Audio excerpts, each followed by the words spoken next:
There is a building method that costs $5,000 for a complete house. It survives earthquakes that crack concrete. It lasts 500 years without a single repair, and you can build it with your bare hands from the dirt beneath your feet.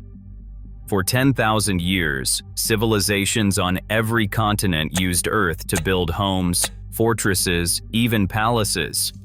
Then building codes made it illegal. We did not stop building with earth because it failed. We stopped because a house that costs $5,000 threatens a $350,000 industry.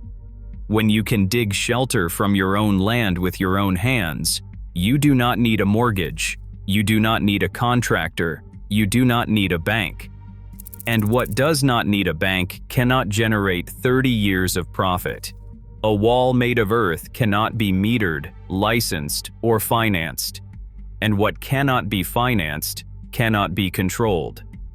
This is the story of the oldest building method on earth, the one that outlasted every empire that ever used it, and the one they are still trying to bury. Welcome to Lost Build Archives. Before we open this archive, if these forgotten techniques matter to you, the best way to preserve this knowledge is simple. Subscribe, hit the bell, and share these archives with those who need to remember what we forgot. The archive opens in Jericho, in the Jordan Valley, 10,000 years ago. Before written language, before the wheel, before bronze, before the first word was ever scratched into clay, someone was already building with it. A settlement rises from the desert floor. Workers scoop wet clay from the riverbed, press it into rough bricks, and lay them in the sun to dry. The heat does the rest. When the bricks harden, they stack them into walls. Thick walls, 8 feet tall and 3 feet deep. You press your hand against the surface, and it is cool despite the desert sun. These are the walls of Jericho, and fragments of them are still standing today. 10,000 years of wind, flood, war, and earthquake, and the earth held. This was not primitive.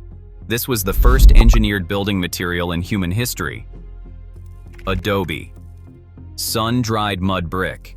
And it worked so well that every major civilization on Earth adopted some version of it independently, without contact, without blueprints, because the logic of Earth is written into the ground itself. In China, workers filled wooden frames with moist earth and pounded it flat with heavy timber rams, layer by layer, until the walls stood like stone. They called it hangtu, rammed earth. By 3000 BC, they were using it to build the Great Wall. Not the stone sections tourists photograph today. The original wall, rammed earth, stretching across deserts and mountains. Sections of it still stand after 5,000 years. In the Fujian province of southern China, entire communities lived inside Tulou, massive circular fortresses of rammed earth rising 3 to 5 stories tall. A single Tulou housed up to 800 people. The walls were 6 feet thick at the base, tapering as they rose, engineered to distribute weight like a cathedral. There was one entrance, one gate. Inside, a courtyard open to the sky, surrounded by hundreds of rooms. Families were born in these walls, married in them, grew old in them. Generation after generation under the same roof of packed earth. In 1918, a magnitude 7 earthquake struck the region. Buildings made of concrete and timber collapsed across the province. The Tulou did not. Not one. 0 collapses. The earth walls flexed where rigid materials cracked. They absorbed the energy that shattered everything around them. They held because earth holds. Today they are UNESCO World Heritage Sites, recognized by the entire world as masterworks of engineering. And families still live in them, 500 years after they were built.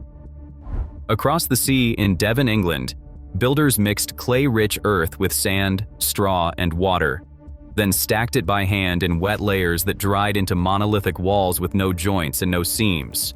They called it cob. Hundreds of cob cottages still stand in Devon today. Some are 500 years old. Families live in them. They are warm in winter and cool in summer, and they have never needed the kind of repair that modern homes demand every 15 years. And in the American Southwest, the Pueblo peoples built with adobe for more than 1,000 years. Taos, Pueblo in New Mexico has been continuously inhabited for over a millennium.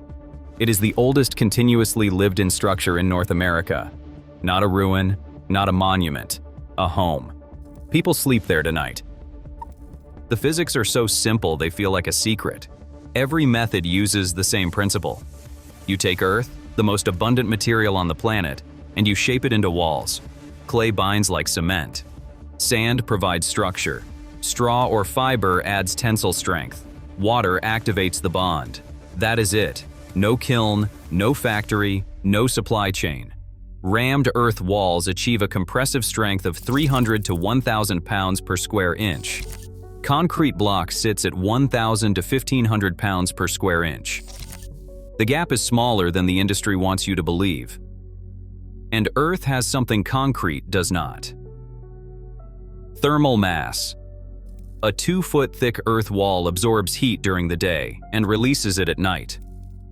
In climates with temperature swings, this creates a natural heating and cooling cycle that performs equivalent to an insulation value above 20, without fiberglass, without foam, without electricity. You do not heat an earth home. You do not cool it. The walls do it for you. Now compare cost. An earthbag dome home, 400 square feet, costs $2,000 to $5,000 in materials. The same square footage in conventional framing costs $80,000 to $150,000. The average American home price in 2024 exceeded $420,000. $5,000 versus $420,000. Same shelter, same safety. One requires 30 years of debt. The other requires 30 days of labor. And the earthbag method, invented by an Iranian-American architect named Nader Khalili, is the simplest of all. You fill polypropylene bags with moistened earth from your own land. You lay them in courses, like bricks. Between each course, you run 2 strands of barbed wire for tensile strength. The bags compress under their own weight. The barbed wire locks them together. A dome or vault shape distributes load so efficiently that no internal supports are needed.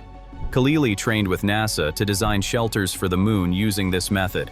The same technique that could house astronauts on another world can house a family on this one for $5,000.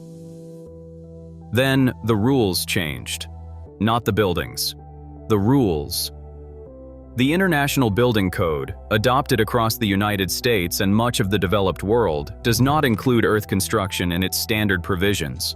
It is not listed. It is not recognized. It does not exist in the code. If you want to build with earth, you must apply for an alternative materials permit. That means hiring a licensed structural engineer at $5,000 to $15,000. It means conducting load tests, soil analyses, and seismic evaluations. It means navigating months of bureaucratic review. The engineering approval alone often costs more than the entire earthbag home, and many rural counties simply refuse. They will not issue the permit at all. No review, no testing, just no. The International Code Council, which develops the IBC, receives substantial input from the concrete, lumber, and steel industries.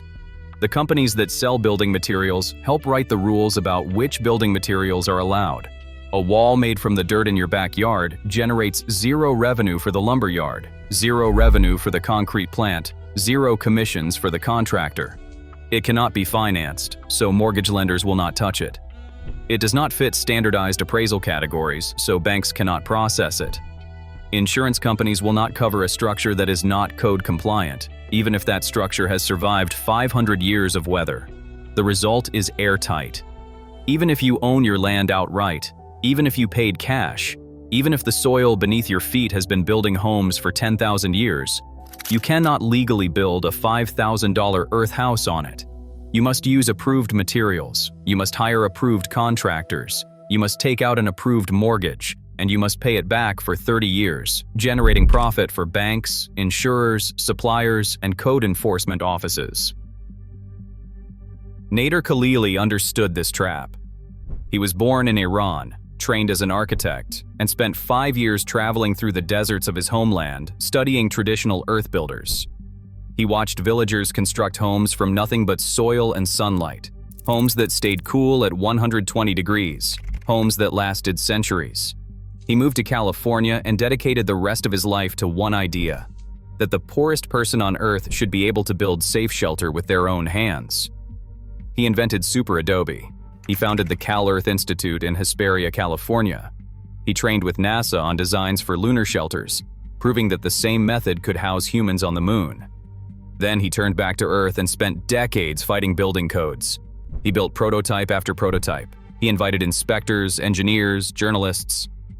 His Earth-bag domes passed California seismic safety standards, one of the most stringent codes in the world. Structures that cost a few $1,000s to build survived forces designed to simulate major earthquakes. Khalili proved it was safe. He proved it was affordable. He proved it could house the millions who cannot afford conventional construction. He died in 2008. The codes barely changed. A house that never needs replacing is a house they cannot sell again. Planned obsolescence replaced permanence. Dependency replaced freedom. The knowledge was not lost. It was buried under paperwork. But concrete has no memory. Earth does, and the evidence refused to stay hidden. Researchers at the University of Bath in England conducted extensive studies on rammed earth, confirming its structural integrity and thermal performance. In 2019, a study published in the Journal of Building Engineering found that rammed earth walls outperformed conventional walls in life cycle environmental impact, accounting for carbon, energy, water, and material waste across the full lifespan of a structure. Earth won, not by a small margin, across every metric they measured. The United Nations Human Settlements Program, UN Habitat, now actively promotes earth construction for affordable housing in developing nations. New Zealand wrote rammed earth into its national building code. Germany and Australia established rammed earth construction standards that are used commercially today. Scientists confirmed what 10,000 years of standing walls already proved. Earth is not primitive, it is superior.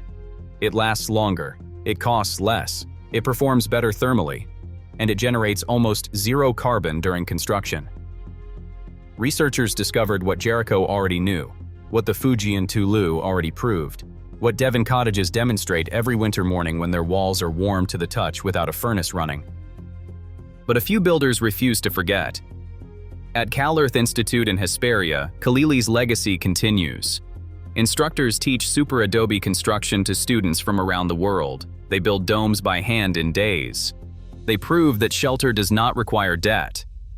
A young couple arrives with nothing but savings and a piece of desert land. They leave knowing how to build a home that will outlast anything on their street. In Oregon and Northern California, Ianto Evans and the Cob Cottage Company brought Cob building back to North America. Workshops fill every season. Families drive hundreds of miles to spend a week learning to build walls with their hands. They mix earth and straw with bare feet, press it onto walls that rise a foot a day, and sculpt window arches with their fingers. Michael Smith's book, The Hand-Sculpted House, became a quiet Bible for the movement, passed from builder to builder like contraband knowledge. In Europe, the Cob Cottages project, funded by the European Union, is researching modern cob construction for energy-efficient housing that meets contemporary thermal standards. Rammed Earthworks in Australia builds commercial rammed earth structures that meet every modern code and sell for premium prices, proving the market will pay for permanence when given the chance. And across rural America, in counties where enforcement is thin and land is cheap, owner-builders are raising earth-bag domes, cob cottages, and adobe homes for a fraction of what their neighbors owe. They share plans on forums, they film their builds, they teach their neighbors. Some face fines, some face demolition orders, some fight in court and win. The movement is quiet, but it is growing because the housing crisis is not a mystery. It is a math problem, and the math does not lie. $5,000 versus $420,000.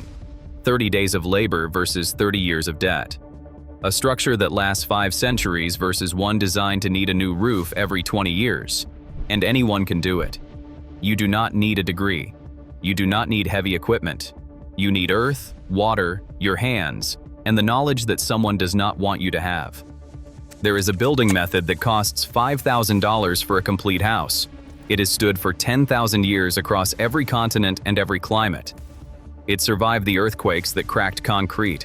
It sheltered civilizations that built empires and civilizations that outlasted them.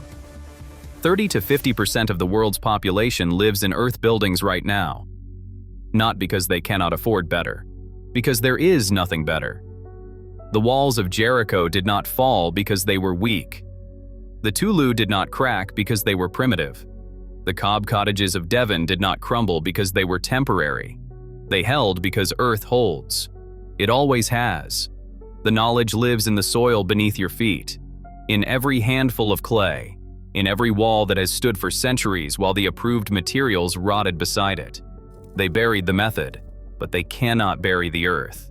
It is everywhere. It is free, and it remembers what we were taught to forget. That shelter is a birthright, not a product. That permanence is possible without permission. That the ground you stand on already contains everything you need to build a home that will outlast you, your children, and the codes that tried to stop it. If this archive opens something for you, subscribe to Lost Build Archives and hit the bell. Every like and every share preserves what they tried to erase. The next archive opens soon.